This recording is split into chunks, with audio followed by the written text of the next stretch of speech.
সকালে উঠে দেখি যে ঝুম বৃষ্টি, বৃষ্টি যেন আর থামার নামই নিচ্ছে না। সকালটা শুরু করলাম হালকা একটা ব্রেকফাস্ট দিয়ে।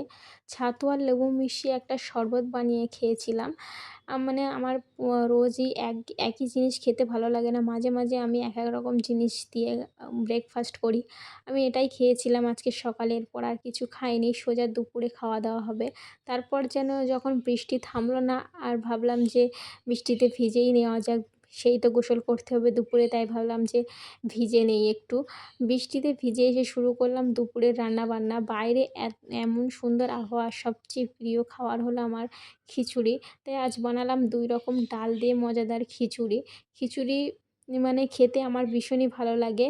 আর তোমাদের কার, কার এই বৃষ্টির দিনে খিচুড়ি খেতে ভালো লাগে অবশ্যই জানিও। আর আমি মানে খিচুড়ি শেষ হওয়ার আগের মুহূর্তে একটু ঘি দিয়ে দিচ্ছিলাম। ঘি দিলে স্মেলটাও সুন্দর আসে আর টেস্টটাও বেশ সুন্দর হয়। তাই জন্য ঘিটা দিয়ে দিচ্ছিলাম। এই ঘিটা আমি মেলা থেকে নিয়েছিলাম, তোমাদের দেখিয়েছিলাম ভিডিওতে। তো সেই ঘিটাই আমি ইউজ করেছি আজকে। তো খিচুড়ির সঙ্গে ডিম ভাজি কম্বিনেশনটা বেশ ভালো যায়, তার জন্য আমি ডিম ভাজি নিচ্ছিলাম। আমি ভাজি-ভুজি খেতে বেশ ভালো লাগে, তার জন্য এটাই করেছিলাম। সবশেষে খাবারটা একটু সাজিয়ে পরিবেশন করলাম, দেখতেও বেশ সুন্দর লাগে, খেতেও ভালো লাগে। এই ছিল আমার বৃষ্টি ভেজা দিনের ছোট্ট গল্প। ভিডিওটা কেমন লাগলো অবশ্যই কমেন্টে জানিও। দেখা হবে আবার পরের ভিডিওতে।